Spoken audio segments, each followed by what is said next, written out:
অন্তর কিভাবে মরে হাদিস শরীফ থেকে শুনেন। আল্লাহর নবী বললেন কলব মরিচা পড়ে যায়। কোন মানুষ যখন একটা অপরাধ করে কলবের উপরে একটা দাগ পড়ে, আর একটা গুনাহ করলে অপরাধ করলে আর একটা ময়লা পড়ে, এইভাবে গুনাহ করতে থাকে, ময়লা পড়তে থাকে। গোটা কলব যখন মরিচা পড়ে যায় তখন এর অন্তরটা মরে যায়। কিভাবে বুঝবেন যে অন্তর মরে গেছে? দুবল হাটির প্রিয় ভাইয়েরা, দেখেন তো আপনার অন্তর এখনো জীবিত আছে না মারা গেছে? যদি মারা যায় তাহলে জানাজা করে ফেলবো আজকে।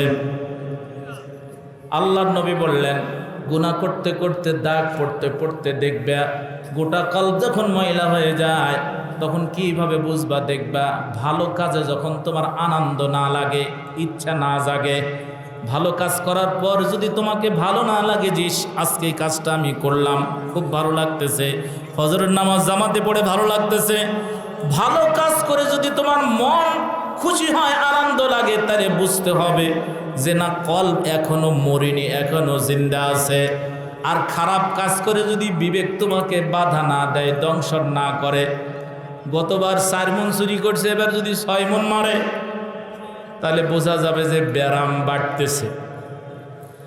আরে গম চুরি করে, চাল চুরি করে, রড চুরি করে, সিমেন্ট চুরি করে, রিজার্ভ চুরি করে, এরপর চুরি করতে করতে, মারতে মারতে, অন্যায় অবিচার করতে করতে যদি অপরাধ যে করতে সেটা যদি মনেই না হয়, বিবেক যদি তারে বাধা না দেয়, তাহলে বোঝা যাবে যে অন্তর মরে গেছে। এজন্য ভালো কাজে আনন্দ পায় না, খারাপ কাজ করে বিবেক তারে বাধা দেয় না। এই ভালো কাজ একটা, এইখানে যদি ভালো না লাগে, আসতে যদি মনে না চায়, তাহলে বোঝা যাবে যে ফি কুলুবিহিম মারাদুন ফাযাদাহুমুল্লাহু মারাদা। আল্লাহ এদের রোগ আরো বাড়ায় দেন। লে চুরি কর, কত লাগবে? এরা কয় টন লাগবে তোর? কত হাজার টন রড চুরি করবি কর। কয় বস্তা তোর গম লাগবে? খা। গরিবের লাগবে নে, ভিক্ষুকের ভাগের লাগবে নে, বিধবার কাঠ থেকে মারবি মার, ইয়েতিমের চুরি করবি কর, এরপর বয়স্ক ভাতা থেকে চুরি করবি কর। এই 18 কোটি মানুষের রক্ত ঘামানো, ঘাম জড়ানো টাকা যদি তোমার স্বাদ লাগে, খা। ফাযাদাহুমুল্লাহু মারাদা। আল্লাহ বললেন তোর ব্যারাম আরো বাড়ায় দিব নে। মান কানা ইউরিদু সাওয়াবাদ দুনিয়া, আল্লাহ বললেন আমার কাছে যারা খালি দুনিয়া চায়, আল্লাহ পরকাল যাই যাক, জান্নাত যাই যাক, আমার চেয়ার দরকার, নারী দরকার, গাড়ি দরকার, তারি দরকার, মদ দরকার, ইয়াবা, ইয়া চাচা মামা সব দাও আমাক।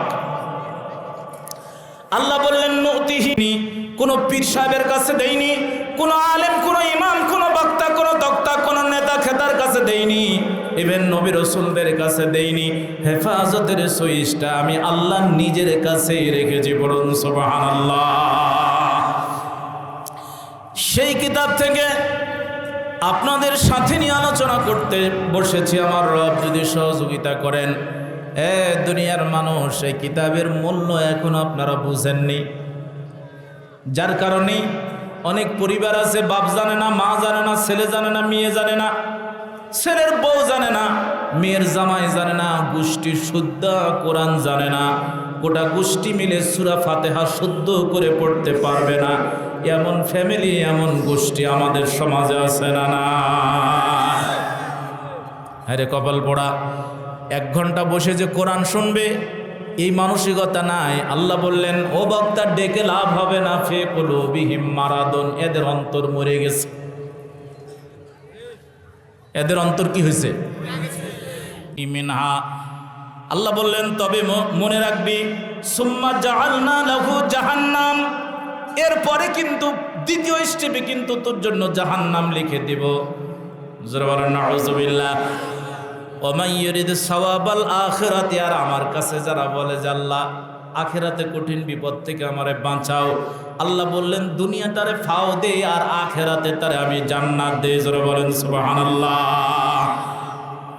এই নওগাঁর প্রিয় ভাইরা, খালি ফাইয়ের দিকে আমাদের নজর, আসলটা চলে যাই যাক। ফাও জানো ফাওজান থাকে। একজন একটা গল্প করেছিল যে আগের লোকেরা তেলের একটা আলাদা বোতল থাকতো তেল ক্রয়ের জন্য, এখন তো হাফ লিটার 1 লিটার 250 তেলের বোতলই আছে প্লাস্টিকের। তো এখন বউ বলতেছে যে তেল নিয়ে আসো, তেলের বোতল ধরায় দিছে। উনি এখন এই বোতল নিয়ে বাজারে গেছে, দোবলহাটি আসছে তেল কিনবে। এখন দোকানদারকে বলতেছে যে দে আদেশের তেল দে। দোকানদার এখানে আদেশের তেল দিয়েছে। আদেশের তেল দেওয়ার পর বোতল পুরাটা ভরে গেছে, আচ্ছেরা বোতল ছেড়ে এজন্য ভরে গেছে। ভরে যাওয়ার পর এখন বলতেছে কে ফাও দে। দোকানদার বলছে তোমার বোতল তো আচ্ছেরা, ফাও কোথায় দিব, হাতে নাও। কোনা হাতে নিয়ে তো কাজে লাগবে না। দোকানদার চিন্তা করতেছে ওরে আল্লাহ কি লোক, ফাও ছাড়বে না। চিন্তা গবেষণা করতেছে কে ফাও কোথায় নিব। বোতলের মুখী লাগায় দিছে। আগের বোতলগুলো দেখবেন যে বোতলের পিছনের দিকে একটু জায়গা আছে না নাই। এবার বোতলের মুখটা ওই যে কাঠ বা শোলা দিয়ে সুন্দর করে টাইট মারছে। টাইট মেরে বোতল উপর করছে, করে বসে যে পাশার উপরে ফা দে। এবার এইভাবে করে যখন বোতল ধরছে, দোকানদার চিন্তা করছে যে কি লোক রে, যাক একটু বেশি করে দিয়ে পুরাটা ভরায় দিছে, ফা ছাড়বে না। এই অতিরিক্তই ফাও নিয়া, ফাওটা কিন্তু আরবি কথা। এখন এই ফাও নিয়ে এইভাবে করে আস্তে আস্তে আসতেছে। যেতে যেতে পায়ের সাথে একটু বাড়ি লাগছে, ঝোঁক লাগিয়া মুখী যেটা ছিল তেল আস্তে আস্তে একটু নিচে নামার কারণে ঢিল হইয়া মুখী খুইলা ভেতরে যা ছিল সব। এখন চিন্তা করতেছে যে পড়ে তো গেছে, এটা যদি আবার এইভাবে করি তাহলে ফাও। ও আসল গেছে, যাক ফাওটা তো আছে। এখন ওই ফাও নিয়ে আস্তে আস্তে করে বইয়ের কাছে রান্না ঘরে যায়, বলছে যে এই নে ফাও খা। আল্লাহ বললেন ফাও খাওয়া লোক আছে, উলাইকাল্লাযীনা ইশতারাবুদ দালালাতা বিল হুদা ওয়াল আযাবা বিল মাগফিরাহ। এরা আখিরাত বেচে ফেলছে, দুনিয়া কিনছে। এরা হেদায়েত বিক্রি করে পথভ্রষ্টতা কিনছে। এরা জান্নাত বিক্রি করে জাহান্নাম কিনছে। এরা আখিরাত বিক্রি করে দুনিয়ার নামের এই ফাওটা কিনে ফেলছে। এখন বউ বলতেছে যে কেরে ভিতরে তো মাল নাই, উপরে রে কি নিয়ে আসছো? কয় ভেতরে আসলটা পড়ে গেছে, ফাও আছে।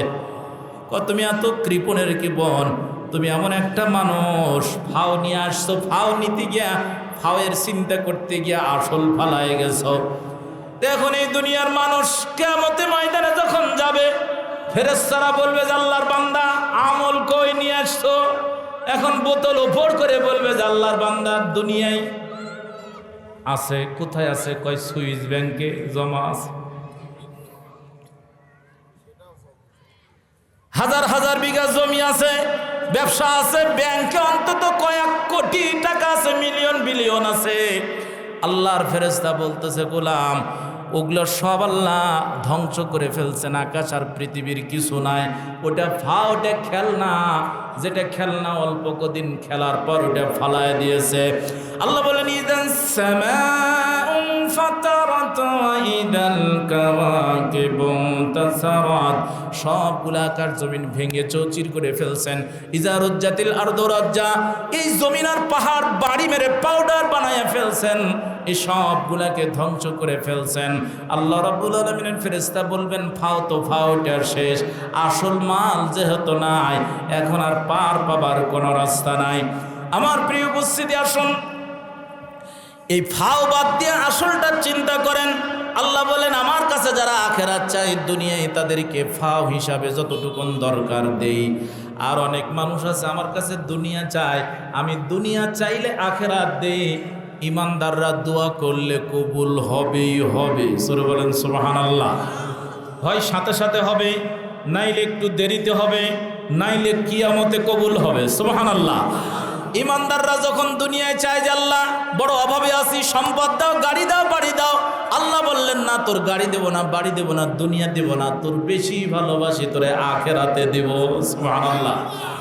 আর ওরা যখন ভালো কাজ করে দুনিয়া চায়, আল্লাহ বললেন তোর কি লাগবে নে, তোর যত লাগবে দুনিয়ায় সব দিয়ে দিব, আখিরাতে আমি আমার বান্দাদেরকে দিব। আমার প্রিয় উপস্থিতি, আসুন দিকে আমি যেখান থেকে তেলাওয়াত করেছি, তাহলে সূরাটির নাম হলো সূরাতুল আহজাব। একটা যুদ্ধের নাম হলো আহজাবের যুদ্ধ, খন্দকের যুদ্ধ বলে। ওই যুদ্ধের ঘটনায় সূরার মধ্যে আছে, বনি কুরাইজার যুদ্ধের ঘটনায় সূরার মধ্যে আছে। আহজাবের যুদ্ধের আলোচনা থাকার কারণে এই সূরাটির নাম হয়েছে সূরাতুল আহজাব। এই যুদ্ধে বেঈমানেরা সব দিক থেকে দলে দলে এক জায়গায় ঐক্য হয়ে ইমানদার আর মুমিনদেরকে, ইসলাম আর মুসলিমদেরকে শেষ করার পরিকল্পনা করেছিল। আল্লাহ রাব্বুল আলামিন বলতেছেন, ওই মদিনার ইহুদিরা চলে গেছে, মনে রাখবা ইহুদিদের ষড়যন্ত্র চলে যায়নি। মুসলমানদেরকে শেষ করার জন্য গোটা দুনিয়ার বেঈমানেরা এক জায়গায় হবে, জোট বাঁধবে, মোল্লাদেরকে শেষ করার ষড়যন্ত্র করবে। আল্লাহ রাব্বুল আলামিন বললেন, গোটা দুনিয়ার সব দল যদি এক জায়গায় হয়, ঈমানদারদের সাথে যিনি থাকবেন তিনি কে?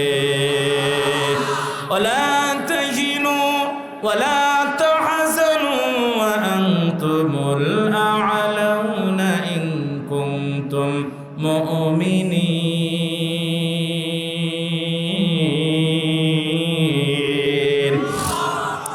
আল্লাহ বলছে, ইমানদাররা ভয়ও নাই, চিন্তা নাই, বিজয় তোমাদের আসবে, বিজয় তোমাদের আসবে। ইমানকে মজবুত করো, যদি তোমরা ইমানদার হও, ইমান মজবুত থাকে, আল্লাহ তোমাদের বিজয় দিবেন।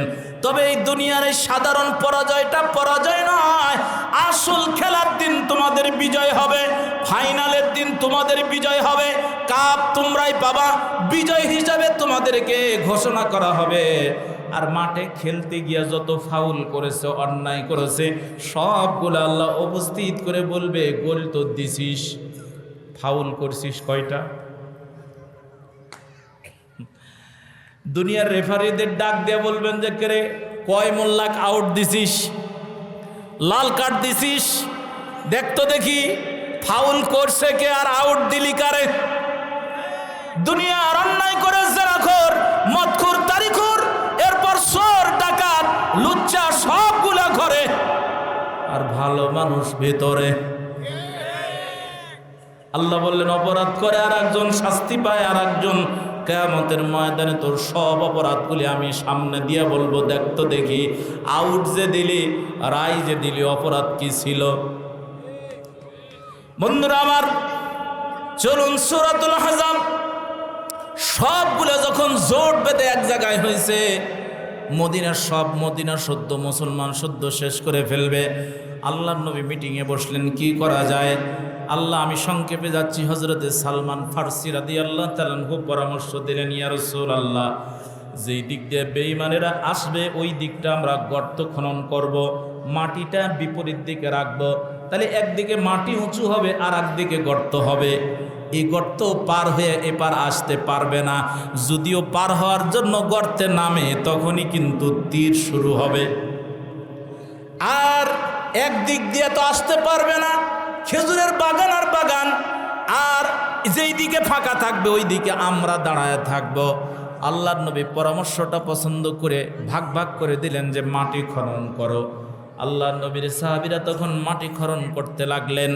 আল্লাহর নবী নিজেও মাটি খনন করেছেন, মাথায় করে মাটি বহন করেছেন। আহারে, দুনিয়ার নেতারা শুনে রাখো, আল্লাহর নবী ওই সময় মাটি খনন করতে গিয়ে মাজায় ব্যথা পেয়েছিলেন, পরবর্তী লাস্টের দিকে মাজাটা একটু বাঁকা হয়েছিল। মাটি খনন করার কাজ যখন চলতেছিল, নবী আমার পেটের মধ্যে পাথর বেঁধে আল্লাহর নবীর সাহাবীরা না খেয়ে মাটি খননের কাজ করতেছিল।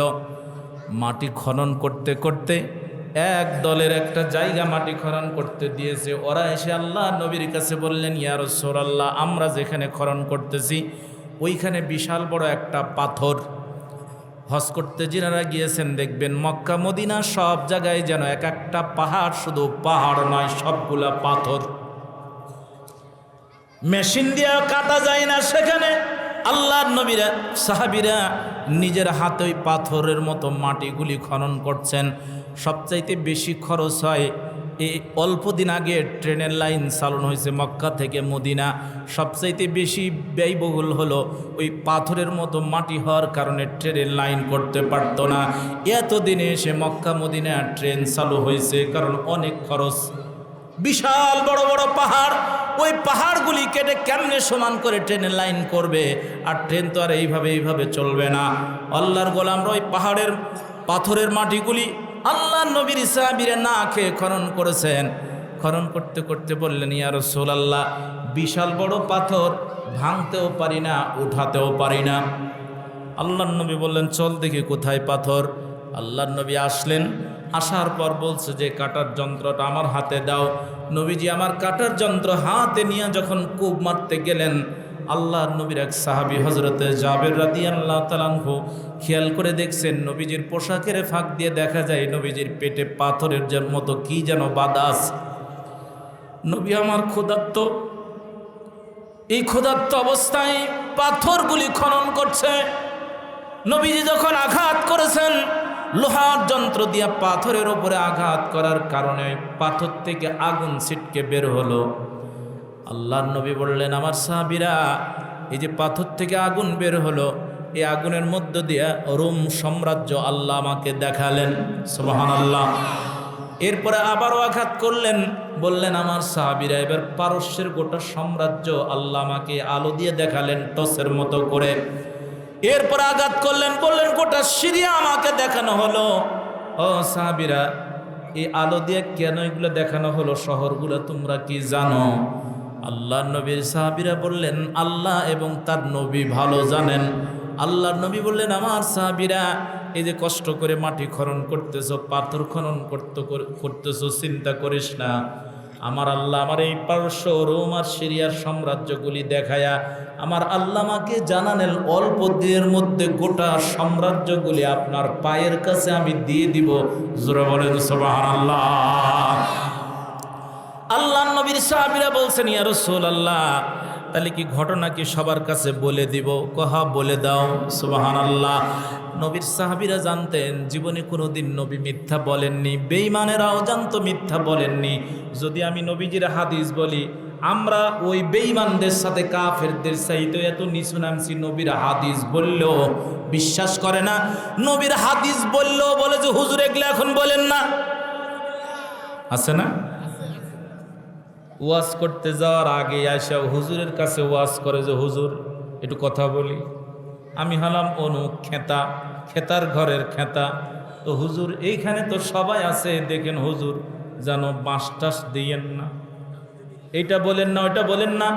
আরে বাবা, কি বলবো তা যদি তোমাকে থেকেই শিখতে হয়, তাহলে ওয়াজটা আমি না করে তুমি করো নাকি?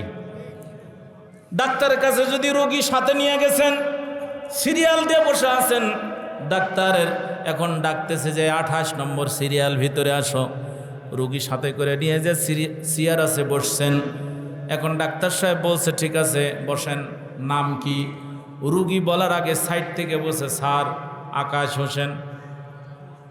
ডাক্তার সাহেব একটু তাকালো, এরপর বসে, বয়স কত? রুগী কথা বলার আগে বসে, হুজুর স্যার 56 বছর 6 মাস। এখন ওনার দিকে তাকায় বলছে যে এই রোগী কথা বলতে পারে না। স্যার পারে। মনে বলছে, পারেতে তুমি ফ্যাট ফ্যাট করতেছো কি জন্য? এখন বলতেছে, আচ্ছা সমস্যা কি বলেন। লাভ দেয়া রোগীর আগে উনি বলছে, স্যার খালি হাগা আর হাগা। বলছে, স্যার খালি পানির মতো বেড়ে যাচ্ছে। স্যার ফাইমক্সিল খেলালাম, তারপরে যে কি আপনার অ্যামোডিস খাওয়ালাম। স্যার জ্বরও আসে, প্যারাসিটামলও খাইছে, স্যার বন্ধ হচ্ছে না।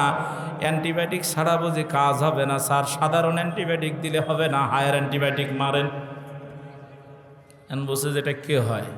স্যার চাষা হয়। তোমার কাকা লিয়ে যায়, হায়ার অ্যান্টিবায়োটিক বাজারে আছে, কিনা খাওয়াও। সবই যদি তুমি বলো, তাহলে আমার এখানে নিয়ে এসছো কি জন্য?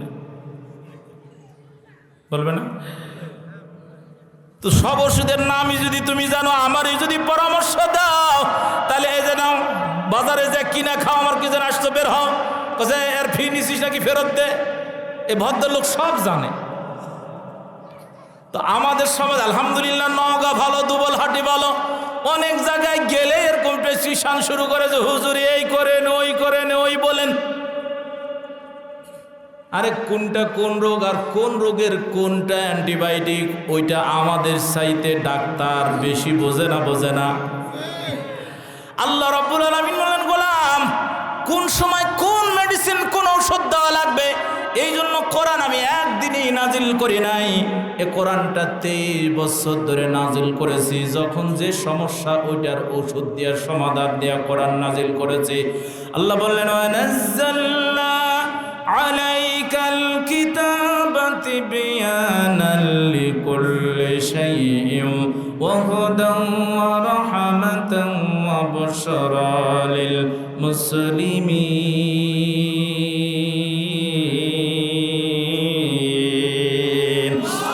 এমন একটা কিতাব দিলাম, তিবয়ানাল লিকুল্লি শাই, তোমার জীবনের যত সমস্যা আসবে, যত প্রয়োজন হবে, সব এখানে দেয়া আছে। সুবহানাল্লাহ। শুধু আলোচনায় আছে তা না, ওয়াহুদান, হেদায়েতের কিতাব এটা। তুমি হেদায়েতের উপরে আছো কি নাই, কিতাবই তোমারে বলে দিবে। আমার হুজুর পীর সাহেব হেদায়েতের উপরে, আল্লাহর ওলি, তো তোমার পীর সাহেব হুজুরের সাথে যদি কোরআনের সাথে সম্পর্ক না থাকে, তোমার পীর সাহেব হেদায়েতের উপরে নাই। কারণ আল্লাহ বললেন, হুদাল্লিন্নাস,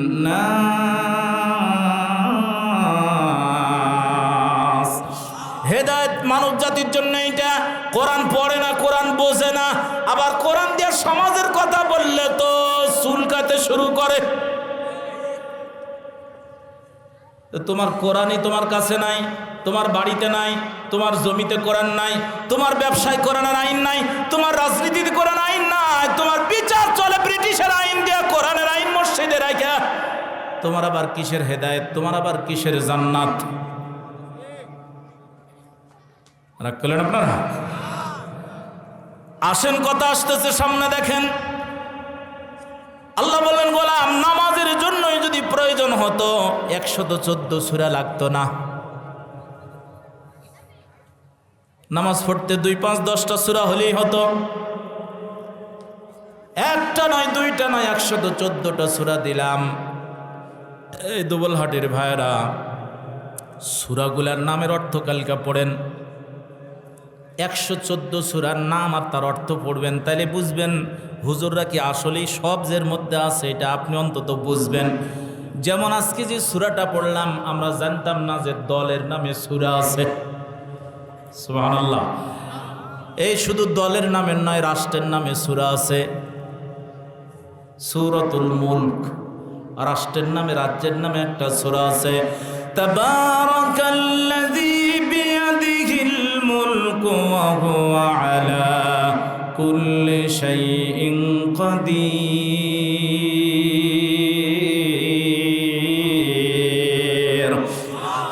আল্লাহ রাব্বুল আলামিন শুধু তাই নাই, আল্লাহ নিজের নামে সূরা দিয়েছেন। আর রহমান আল্লামাল কুরআন খালাকাল ইনসানা আল্লামাহুল বায়ান।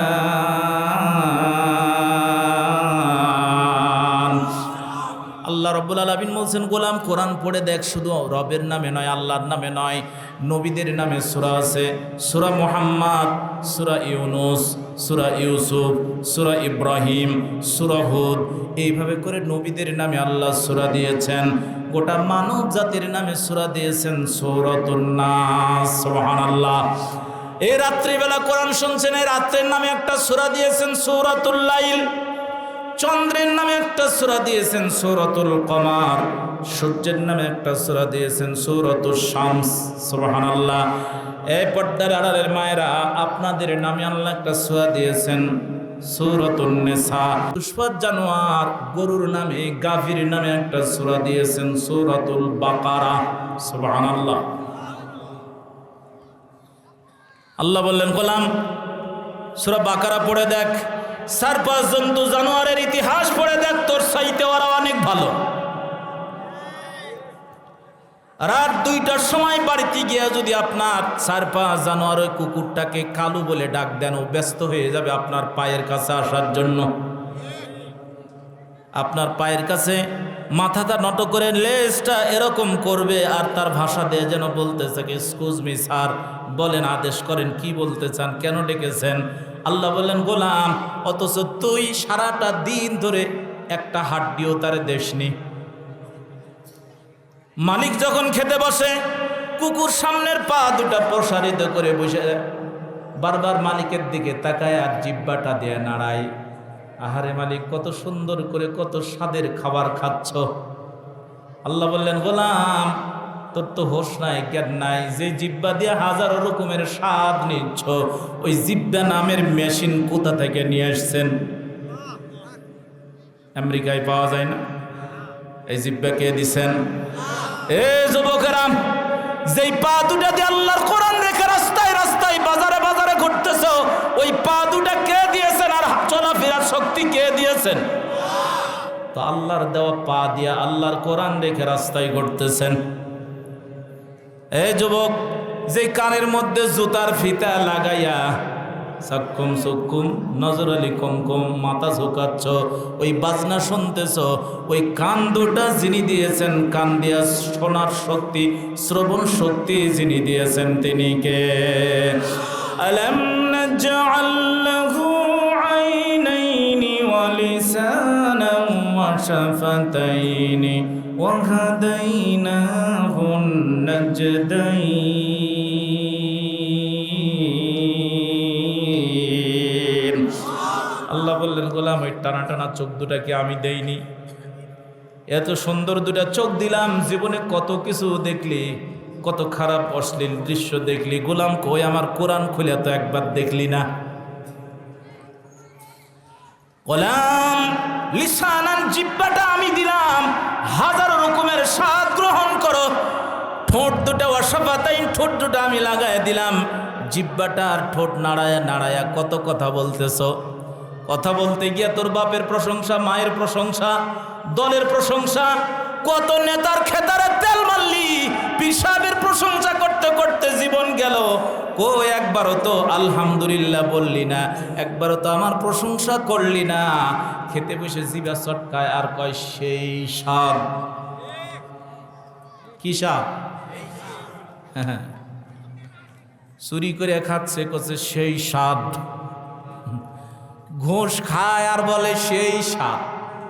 আল্লাহ বলছে খাও, শুয়োরের পায়খানা খাচ্ছি তো খা।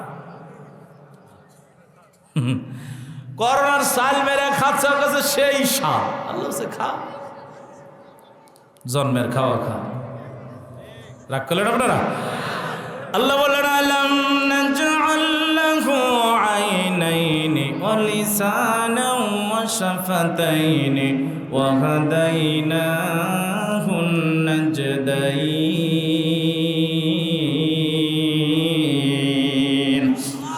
আল্লাহ বললেন গোলাম, শুধু তাই নয়, মনে রাখবি এই চোখ দুটা যেহেতু আমি দিয়েছি, কান দুটো আমি দিয়েছি, জিহ্বা দিলাম, ঠোঁট দিলাম, পা দিলাম, হাঁটার শক্তি দিলাম, আকাশ আর জমিনে যত নিয়ামত তুই দেখিস আর যা দেখিস না সব কিন্তু আমার দেওয়া।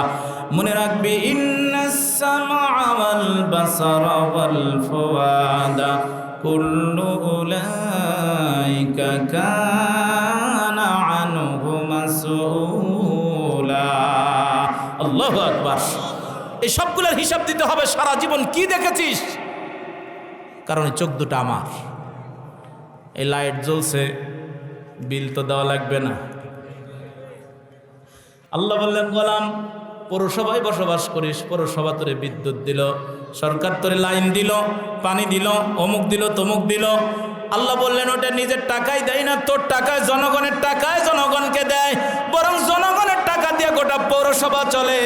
তারপর পৌরসভার নিয়ম কানুন, আইন কানুন মেনে চলতে হয়। আল্লাহ বললেন আকাশ আর জমিন আমার পৌরসভা, আমার পৌরসভার সব সুযোগ সুবিধা নিবি আর আইন মানবি আব্বার। কি চিন্তা মানুষের! এতটুকুন জ্ঞান নাই যে আল্লাহর পৌরসভায়, আল্লাহর রাজ্যে, আকাশ আর জমিনের সব সুবিধা, আল্লাহর দেওয়া অক্সিজেন, আল্লাহর দেওয়া চোখ, আল্লাহর দেওয়া পা, আল্লাহর দেওয়া জমিন, সব আল্লাহ। আর আইন কোনা নেবে? ব্রিটিশের কাছ থেকে, আমেরিকার থেকে ধার করে নেবে। কে তোমার আল্লাহর আইন নাই? সেটা আল্লাহর আইনি যদি ভালো না লাগে তা আল্লাহ বলছে বের হ, আমার আকাশ ছাড়, আমার জমিন ছাড়, আমার পৌরসভা থেকে বের হ। গোলাম, আমার পৌরসভার সব নিয়ামত যদি নিস, আমার আইন মানতে হবে। আইন যদি না মানিস, একটারও বিল পরিশোধ হলো না, সবগুলা ডিউ আছে, আনপেড লেখা আছে। কিয়ামতের ময়দানে আমি ডেকে বলবো আমার সহ্যের আলো ব্যবহার করেছিস, দে বিল দে।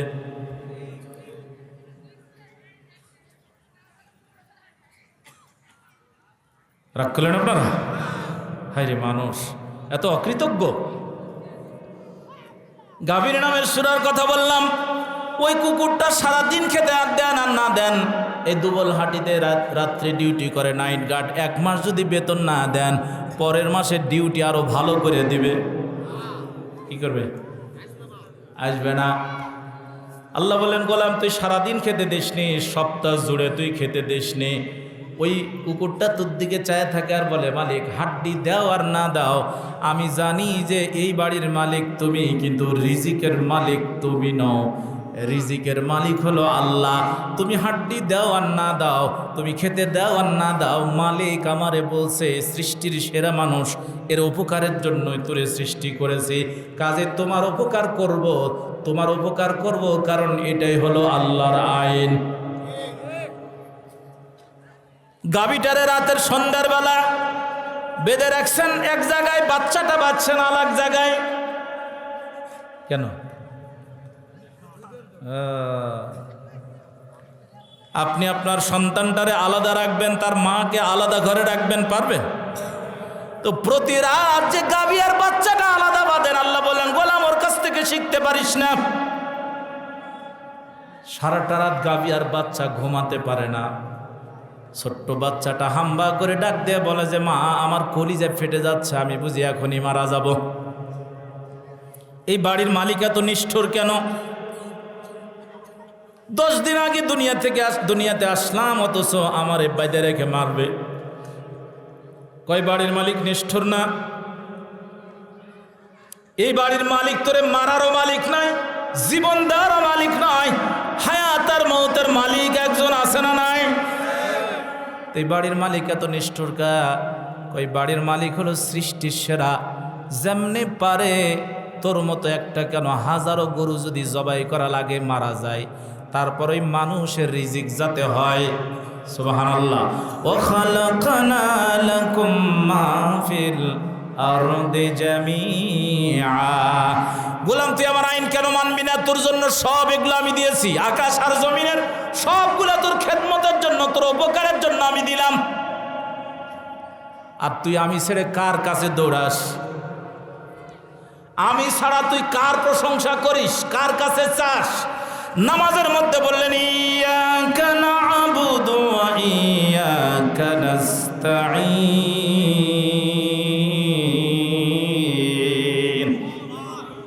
আল্লাহ শুধুমাত্র কেবলমাত্র তোমারই গোলামি করি, আর কারো গোলামি করি না, শিরিক করি না।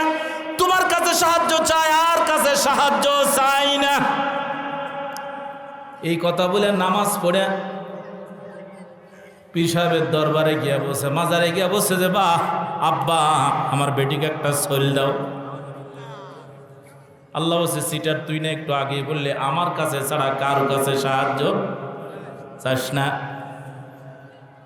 একটা গান সম্ভবত ভাইরাল, বাজারে দেখি ওই গান বাজতেছে, পোলা পানে নাচতে নাচতে শার্ট খুলে এরকম উড়াচ্ছে আর নাচতেছে, প্যান্ট অর্ধেক নিচে নেমে অফিস বেড়ে গেছে, খেয়াল নাই।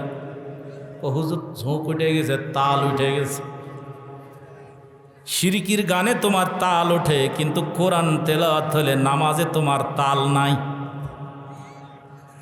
গান বাজতেছে, একটা ইশকের বাতি জ্বালাইয়া দাও, একটা প্রেমের বাতি জ্বালাইয়া দাও, ও দয়াল চান আমার হে অন্তরে। ওরে নাচন শুরু হইল। যে দয়াল চান মরে গেছে, ওই দয়াল চান বলে ওর কলবের মধ্যে বাতি জ্বালাবে, তোমার জাহান্নামের বাতি জ্বালাবে। কলবে বাতি জ্বালানার, প্রেম জাগানার দুনিয়ায় কেউ আছে? কলবে বাতি জ্বালাতে পারেন, নূর জ্বালাতে পারেন, আলো জ্বালাতে পারেন, হেদায়েতের নূর যিনি দিতে পারেন, কলবের মালিক যিনি, তিনি কে? আল্লাহ এই জন্য আল্লাহর নবী বলতেন, ইয়া মুসাব্বিতাল কুলুব, এ কলবের মালিক, কলবের পরিবর্তনকারী, সাব্বিত কুলুবানা আলা দীনিক, আমার কলবকে তোমার দ্বীনের উপরে প্রতিষ্ঠিত করে দাও। আর একজন আবার লাভ দিয়ে বলছে, দয়াল বাবা কেবলার কাবা আইনার কারিগর, আইনা বা শাহিয়াতে মোর কলবের বেদ। আরে সিটার, হ্যাঁ, কলবের মধ্যে আয়না বসায় দিবে। এত শিরকের গান থাকে, ওগুলোর বিরুদ্ধে যদি বলেন তাহলে হুজুরগিরি শেষ। হুজুরের বিরুদ্ধে তখন মিছিল শুরু হয়, হুজুর বয়কট শুরু হয়। কিন্তু 18 কোটি মানুষের এদেশের 90% বেশি মুসলমান, সেদেশে হাজারো শিরকের গান মাইক আওয়াজ দিয়ে বাজায়, আর মুসলমানের সন্তানরা নাচানাচি করে। 90% বেশি মুসলমান, এদেশের বুকের উপরে পতিতালয়ের লাইসেন্স পাওয়া যায়, সুদের লাইসেন্স পাওয়া যায়, ওপেন পতিতা পল্লী চলে। এ তোমার আবার কিসের জান্নাত? তোমার বুকের উপরে পতিতা পল্লী চলে, আর তুমি নাক ডেকে ঘুমাও আর নামাজ পড়ে বসে যে আল্লাহ জান্নাত দে। আল্লাহ বসে জান্নাত তোর মামার বাড়ির আবদার। তোর বুকের উপরে পতিতালয় চলে, সুদ ঘুষ জেনা ব্যভিচার দিয়ে সমাজ ভরা, গ্রামে গ্রামে পাড়ায় পাড়ায় সুদের অফিস আছে না নাই? বাহ, ঘরে ঘরে সুদের অফিস করে বসে আল্লাহ জান্নাত তোমার, আর শয়তানের সুদ দিয়ে আমি চলব। রাগ করলেন আপনারা?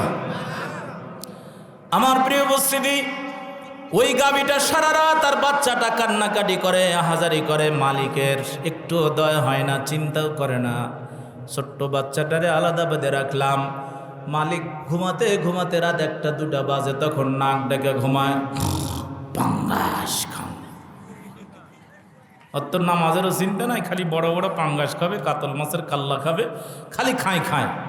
আল্লাহ হোসেন খাওয়ার জন্য আসছি, খা। সকালবেলা ফজর গেল, ঘুম ভাঙল না, গাভী যেন বলছে অপেক্ষা কর, বাড়ির মালিক নিষ্ঠুর নয়, তোরে খেতে দিবে। এই রিজিকের মধ্যে তোর খাবারের আগে বাড়ির মালিকের হক আগে। সুবহানাল্লাহ। কমা, এই বাড়ির মালিক যদি তার মালিকের হক আদায় করে, সেজদা দেয়, আল্লাহর আইন যদি মেনে চলে, তাহলে ছাড়িয়ে দিলাম। কিন্তু বাড়ির মালিক যদি সেজদা না দেয়, আল্লাহর গোলামি না করে, আমি কিন্তু 1 ফোঁটা দুধের দারও ছেড়ে দেব। সকালে ফজরের আজান হচ্ছে, হাম্বা করে ডাক দেব, মা, আকাশ আর জমিনের, ওয়ালিল্লাহি ইয়াসজুদু মান ফিস সামাওয়াতি ওয়া মান ফিল আরদ, আকাশ আর জমিনের সবগুলো সাজদা করলো, তোর বাড়ির মালিক কেন ঘুমায় আছে? সিটার আছে না নাই? এবার সকাল 8টা-9টার সময় ঘুম ভাঙছে, ঘুম থেকে উঠার সাথে সাথে এক হাতে লঙ্গি ধরে আর এক হাতে বিড়ি মারে। বাসা থেকে যখন বের হয়েছে, আমার মনে হয় বাচ্চাটা হাম্বা করে বলে যে, মা, এটা তোর বাড়ির মালিক। সারা রাত গেল, নামাজ নাই, কালাম নাই, ফজর গেল, সকালবেলা বিড়ি মারছে, এটাই মালিক, ওরই হক আগে। ওর হিসাব কে নিবে? এবার বলছো অপেক্ষা কর, মালিক যেহেতু উঠলো, এবার তোর ব্যবস্থা হবে। কিছুক্ষণ পরে আর একটা বিড়ি মারতে মারতে বিড়ির মুঠা ফালাইয়া, এবার এত বড় এক বালতি নিয়া, একটু তেল নিয়ে মাইসা নিয়ে বৈশা যেমনে ছেড়ে দিছে, লেজটা খাড়া করে দৌড় মেরে গিয়া তখন খেতে শুরু করছে। গাভী তখন সেটে দিয়ে আদর করে দিয়ে বলছে যে, তোরে না বললাম তোরে খেতে দিবে, এই যে দেখ শুরু হয়েছে। এবার মাইসাটা, ওই যে বিড়ির মোতা ফেলে মাইসাটা নিয়ে যায়, বসে এবারে কাল্লা ধরে টানে। ছোট্ট বাচ্চাটা মায়ের পেটে গোতা মেরে বলে যে, এ আবার কোন অভিনেতা, অভিনয় শুরু করলো কি জন্য? সিটার কি জন্য আসলো? এরপরে আবার খেতে লাগায় দেয় ক্ষুধার কারণে। আবার যখন খেতে শুরু করে তখন আবার ধরে টানে। কয়েকবার এরকম করার পর গাভীর দুধটা যখন নিচে আসে, তখন টেনে হেঁচড়ে নিয়ে যায় আলাদা জায়গায়, আবার বাচ্চে রশি একখান বাইর করে পা দুটা শক্ত করে বাঁধে, বিশাল বড় এক বালতি নিয়ে যা পাতাইছে। মাছে নিয়ে যা বসছে, তখন হাম্বা করে ডাক দেয়া বলে, মা এই তো তোর বাড়ির মালিক নয়, এই ডাকাত।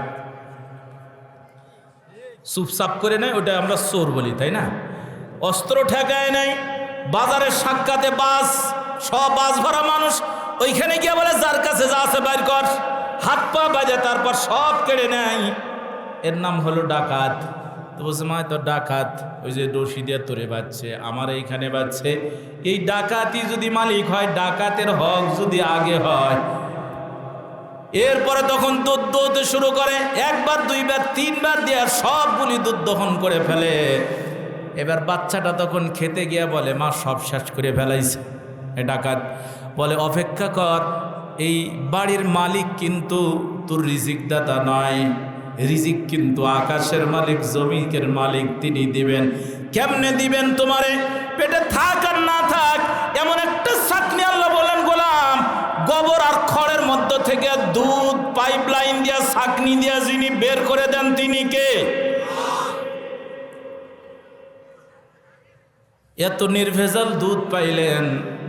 এরপরে সিটার দেখেন, এইখান থেকে দুধ দুয়ে নিয়ে গোয়ালি হাটে যাবে বেচতে। এই 1-1.5-2 কিলো হবে না, বেশি হবে। ওই যে ছোট থেকে দেখাশোনা করছে, লালন পালন করছে। তা আমাদের সমাজে কি এরকম নাই যে পালিত বাপ, পালিত বেটা, উকিল বাপ, উকিল বেটা, দুস্থ বাপ, দুস্থ বেটা আছে? এগুলোর খবর আছে। সব বাপক আল্লাহর নির্ধারিত বাপ ছাড়া বাকি বাপগুলা তালাক দিবেন। রাজি আছেন তো? অনেকে চিন্তা করছে, হুজুর তাহলে কেল্লা বাবা, শট বাবা, দড়ি বাবা, একজনের কাপড়ই নাই, ওই বলে ল্যাংটা বাবা। এই এত বাপ কেন? বাপ বেশি হওয়া ভালো।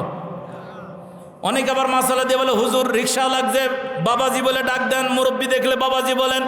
তো বাবাজি বলে ডাকা আর বাপ বেটার মতো সম্পর্ক গড়ে না। নিজের বাবার কোনোদিন ওই শীতের চাদর কিনা দেয় না, মুরগি জবাই করে না, আর উকিল বাবক দাওয়াত দিয়ে খিলে লঙ্গি দেয়। এ দুবল হাঁটিও 2-1 পিস আছে না নাই? বাহ, বই বিয়ের খাতার নাম দিছে, ওই বলে উকিল আব্বা হয়েছে। আরো কত বাবা আছে, আরে জটলা বাবার চুল কাটে না, ধয় না, গোসল করে না, জটলা বাইদে গেছে। ওর দাড়ির মধ্যেও কোন, মুছের মধ্যেও কোন, আর মাথার মধ্যে সার পোকার তেলা পোকার সব বাসা বাঁধে। ওটা বলছে যে জটলা বাবা, বাবার কাছে হাতটা আগায় দেব, আব্বা দেখো তোমার কপালে কি আছে, তোমার কপালে জুতার ঝাঁটা আছে। বাবা বানানোর জায়গা পান, ওই বাবা তো অপবিত্র, তো নাপাক, ওর গায়ে তো পবিত্র, ওর শরীর তো পবিত্র নাই। পাগলা ছাগলা দেখে হেলা করে না, পাগলার মধ্যেই অনেক কিছু আছে। কি আছে? ও তো কাপড়ই নাই, কি আছে তা তো দেখাই যাচ্ছে।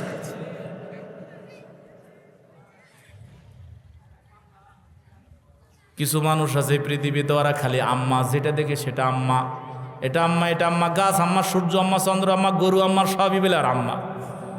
আর আমাদের মধ্যে কিছু লোক আছে আব্বা, এটা আব্বা, ওইটা আব্বা, শট আব্বা, বিড়ি বাবা।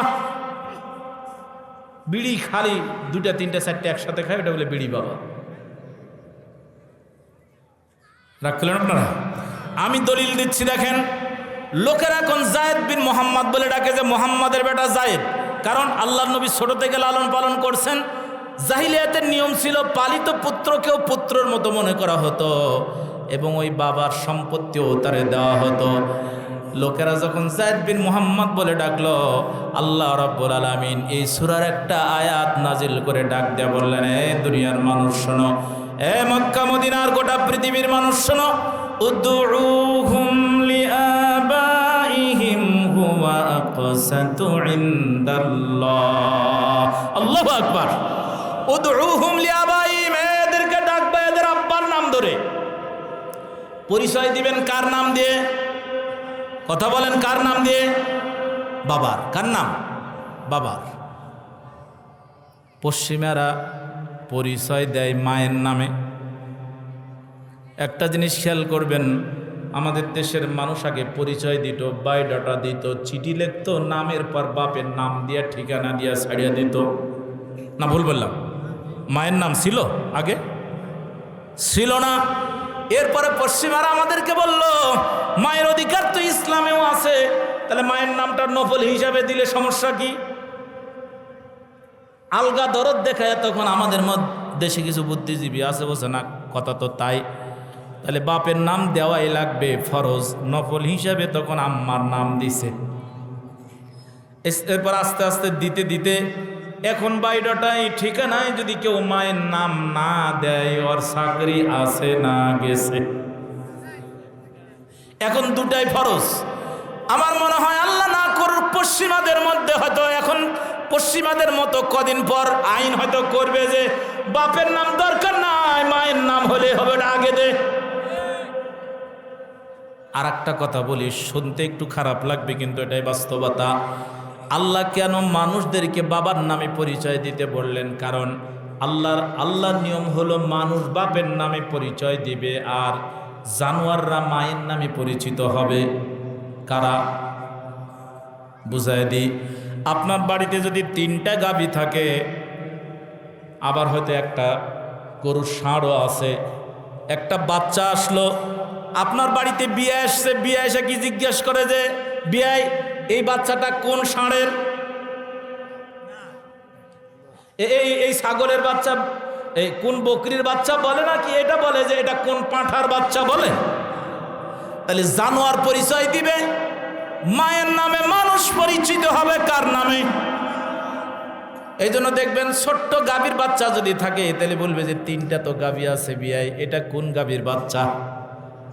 কারণ পশুরা জানে না কখন কোথায় কে যে তার বাবা হবে, কিন্তু মানুষকে যাতা বাবা নয়, নির্ধারিত করে দিয়েছেন নিয়ম মেনে, আইন মেনে একটাই বাবা হবে। এই জন্য আল্লাহ বললেন উদউহুম লিআবাইহিম হুয়া আকসাতু ইনদাল্লাহ। আল্লাহু আকবার। এখন বলবেন যে হুজুর তাহলে বাপের নাম ধরে ডাকবো, একটা অপরিচিত লোক আসছে আর বাপের নাম আমি জানি না। আল্লাহ ওটারও সমাধান দিয়া বসে ফাইল্লাম তাআলামু আবাহুম, বাপের নাম যদি না জানো, ফাইখওয়ানুকুম ফিদ্দিন, তাহলে ওটা তোমার দ্বীনি ভাই। সুবহানাল্লাহ। তুমি তারে ভাই বলে ডাক দাও। বন্ধুরা আমার, এইটা গেল। আরো 2-1টা গুরুত্বপূর্ণ শিক্ষণীয় আয়াত আছে। তাহলে বাবা বাদ দিবেন, আল্লাহর নির্ধারিত বাবা। তাফসিরে এসেছে আল্লাহর নবীকেও বাবা হিসাবে, রোহানি পিতা হিসাবে উল্লেখ করেছেন অনেকে মুফাসসির। আবার এই সূরার মধ্যে আরেকটা নিয়ম আছে, সুবহানাল্লাহ, আমাদের মা ছাড়া আরেকটা মা আছে। কবেন হুজুর পীর মা? আল্লাহ রাব্বুল আলামিন বলছেন এই সূরার মধ্যে, বলছেন আন-নাবিয়্যু আওলা বিল মুমিনিনা মিন আনফুসিহিম ওয়া আজওয়াজুহু উম্মাহাতুহুম। সুবহানাল্লাহ। আল্লাহ বললেন ঈমানদার আর নবীর সম্পর্ক হলো নিজের জীবনের চাইতো মুমিনরা আল্লাহর নবীর নিকট আরো আপন। সুবহানাল্লাহ। নবী নিজের জীবনের চাইতে ঈমানদারদের বেশি ভালোবাসেন। আর প্রকৃত মুমিন তারা যারা নিজের জীবনের চাইতো, বাবার চাইতো, মায়ের চাইতো, গোটা দুনিয়ার চাইতে আল্লাহর নবীকে ভালোবাসেন। সুবহানাল্লাহ। হাদিস একটা পড়েছি, হয়তো সময় হবে না। লা ইউমিনু আহাদুকুম, আল্লাহর নবী বললেন তোমাদের কেউ ততক্ষণ মুমিন হবে না হাত্তা আকুনা আহাব্বা ইলাইহি, যতক্ষণ না আমি তার কাছে সর্বাধিক প্রিয় হব। সুপারলেটিভ ডিগ্রি, ইসমে তাফজিলের শিকার, সর্বাধিক প্রিয় হব। মিন ওয়ালিদিহি ওয়া ওয়ালাদিহি, তার বাবা মা, তার সন্তান সন্ততি, ওয়ান নাসি আজমাইন, গোটা দুনিয়ার সব মানুষের চাইতে আল্লাহর নবী আর নবীর সুন্নাত যদি আপনার কাছে ভালো না হয়, প্রিয় না হয়, মুমিন হতে পারবে না, পারবে না, পারবে না।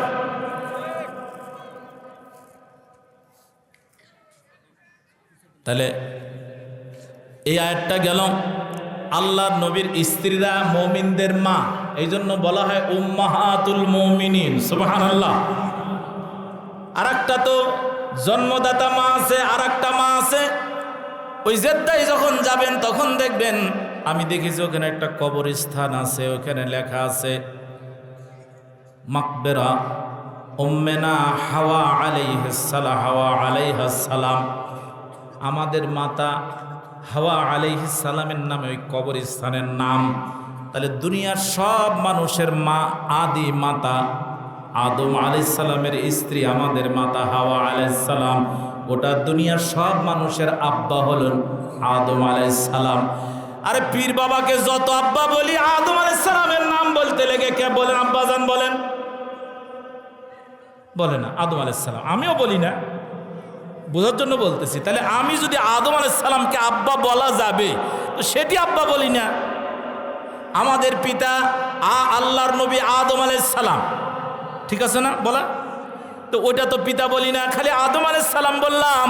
কিন্তু যখন পিসাবের নাম বলি, আব্বা না বললে কলিজা শীত হয় না। রাগ করছেন আপনারা? এবার পিসাবের মুরিদরা খেপছে। ভাই রাগ করেন না, আপনি এটা পড়েন, এই সূরাটা পড়েন। তারপর যদি বলেন যে না হুজুর আপনি যেটা বলছেন সেটা ঠিক না, আল্লাহ নিষেধ করে দিয়েছেন বাপের নাম ধরে পরিচয় দিবা, বাপের নাম ধরে ডাকবা। আল্লাহর নবীর পরিচয় দিয়ে বলছিলেন জায়েদ বিন মোহাম্মদ, মোহাম্মদ সাল্লাল্লাহু আলাইহি সাল্লামের পুত্র জায়েদ। আল্লাহ নিষেধ করেছেন না, কিসের মোহাম্মদের পুত্র? তার বাপ আছে না, জায়েদ বিন হারিসা বলে ডাকো। এটা হারিসার সন্তান, এটা মোহাম্মদ সাল্লাল্লাহু আলাইহি সাল্লামের সন্তান না। আমার প্রিয় উপস্থিতি, আর একটা আয়াত বলি, অনেকগুলি আয়াত আছে, একটা আয়াতের যদি 2 মিনিট করে বলি অনেক সময় লাগবে। 22 নম্বর পারার শুরুতে আছে, ছোট্ট একটা উদাহরণ দিই।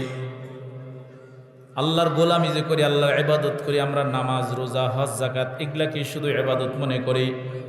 এখানে বসে থাকবেন ইবাদত, টয়লেটে যাবেন ইবাদত, খেতে বসবেন ইবাদত, ঘুমাবেন ইবাদত। সুবহানাল্লাহ, 24 ঘন্টা আপনার ইবাদত। কি ইসলাম? আরে টয়লেটে যাওয়া ইবাদত। সুবহানাল্লাহ বলেন। কার আইন মেনে? কার সুন্নাহ মেনে? মুহাম্মদ সাল্লাল্লাহু আলাইহি সাল্লামের হাদিস মেনে, নিয়ম মেনে, সুন্নাহ মেনে, আল্লাহর আইন মেনে। এই দুইটা সামনে রেখে সব কাজ করবেন। 24 ঘন্টা যত কাজ করবেন সব ইবাদত, কিন্তু এই নিয়ম মানতে হবে দুইটা। বিচার করবেন আল্লাহর আইন মেনে, ইবাদত। তবে যদি ব্রিটিশের আইন মেনে ইবাদত করে বিচার করেন, ওটা ইবাদত, কিন্তু ওটা হলো শয়তানের ইবাদত। আল্লাহ তা'বুদুশ শাইতান, আল্লাহ বলছে শয়তানের ইবাদত করিস না। এই প্রকাশ্য শত্রু শয়তানের দাসত্ব করিস না, গোলামি করিস না। আল্লাহ রাব্বুল আলামিন এই 22 পারার শুরুতে বললেন, ঈমান আনার পর যদি আমার আইন মেনে মেনে কাজ করো। আল্লাহ রাব্বুল আলামিন বললেন, ওয়া মাইয়াকুনতু মিনকুন্না লিল্লাহি ওয়া রাসূলিহি ওয়া তা'মাল সালিহান নু'তিহা আজরাহা মাররাতাইন। গোলাম, তোকে আমি 2 বার বেতন দিব, তোর পারিশ্রমিক 2 বার দিব। সুবহানাল্লাহ। দুনিয়াতে তো যা আছে দিবই, আখিরাতে এমন পারিশ্রমিক দিব, বেতন দিব, ওই জান্নাত থেকে তোরে কোনোদিন বের করব না। খাবি দাবি থাকবি সব ফ্রি, সম্মানিত রিজিক। সুবহানাল্লাহ। এই পচা রিজিক না, যেটা খেলে পেট বড় হয়, পেট ফাঁপে, গ্যাসের ওষুধ সাথে নিয়ে বেড়ানো লাগে, এইটা না। আল্লাহ বললেন সম্মানিত রিজিক দিব।